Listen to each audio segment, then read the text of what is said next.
Hello, hello. I hope you're having a wonderful on-passive day.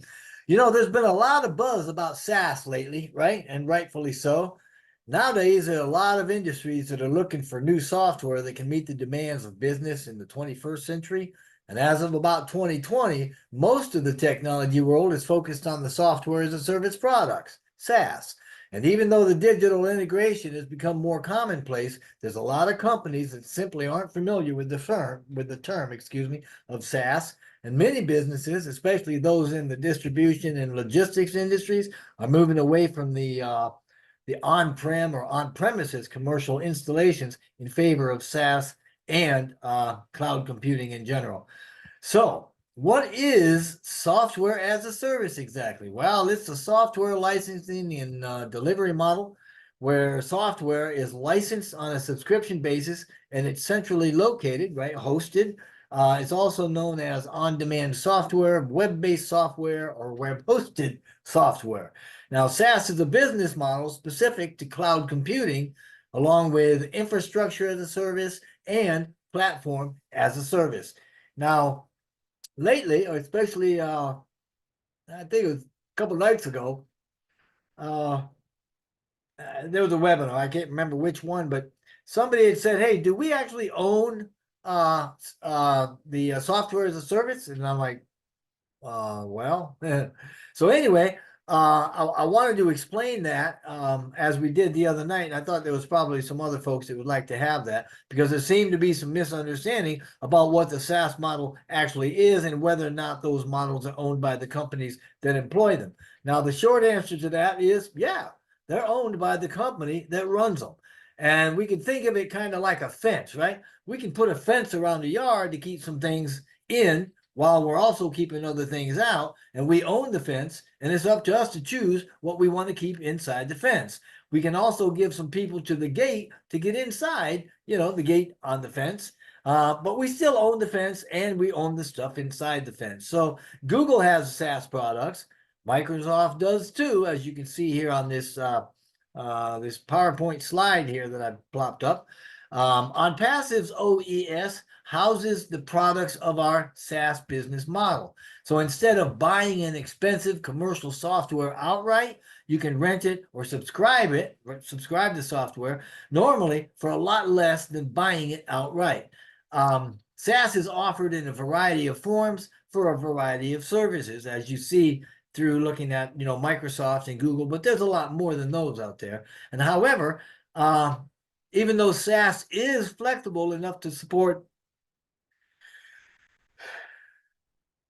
I guess, any industry that's out there, I mean, no matter what that industry is, SaaS platforms all share a few things in common, right? The software is always hosted, updated, and maintained on a central server, for instance, the cloud, by whatever company is developing it. And the customers of SaaS access those services or those products through the internet instead of having to store them on their own devices, right? You don't have to download anything. There's also a lot greater integration and flexibility through APIs or application programming interfaces, which are ways or mechanisms that let two different software or software components talk or communicate with each other using a preset set of definitions and protocols. It may be confusing. Anyway, they're just a lot easier to integrate. Now, generally speaking, with SaaS, the only thing that you've got to store, so to speak, is the basic portal or your login site that allows you to use the entire platform. And additionally, users generally pay perhaps monthly or annual subscriptions or some other type of service fee for the software, and these amounts vary rather considerably depending on what kind of service is being offered or rendered. And there's a lot of good reasons for using SaaS tools.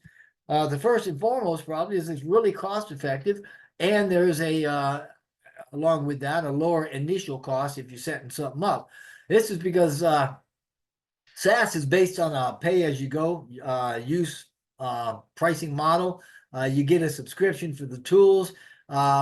as and when you want them, right? You don't have to invest big amounts into installing the software, on your laptop or something. And when you feel like there's a better alternative to the services that you have or you subscribe to, and you don't need it anymore, you simply cancel the service.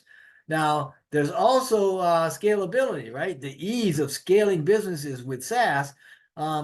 Business is all about keeping options for growth open. I mean, that's what we want. We all want to grow bigger, better, faster, sweeter. We want to expand, right? Want to earn more money.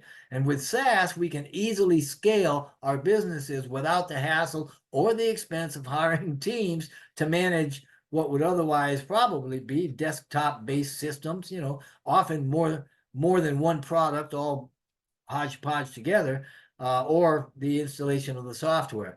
And as our customer base grows, so can our resources, in that we can subscribe to packages that support more users and offer more functionalities. Another commonality or good reason to use this rather is quick updates. SaaS platforms provide updates in the products offered rather frequently, and in this way, the upgrades of either core software and improvement of other features and such is automatic because the updates are done on the fly, so to speak.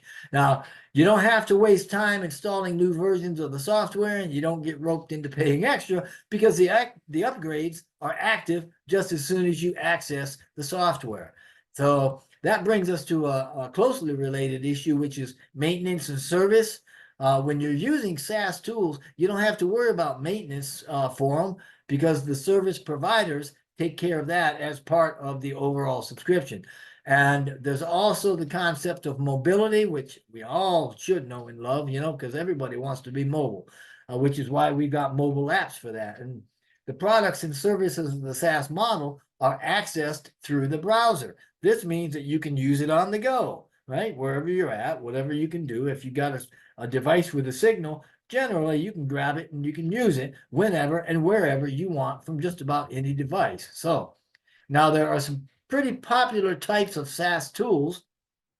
Project management, team communications, financial management, CRM or customer relationship management, customer supports, email marketing tools, social media management, marketing analysis, webinar software, team collaboration stuff. There's a bunch of it, right? Now, ONPASSIVE has products and service in all of those groups that I just mentioned and a lot more. For instance, we've got education and human resources and crowdfunding and identity verification and web analytics, e-commerce, and there's a lot more.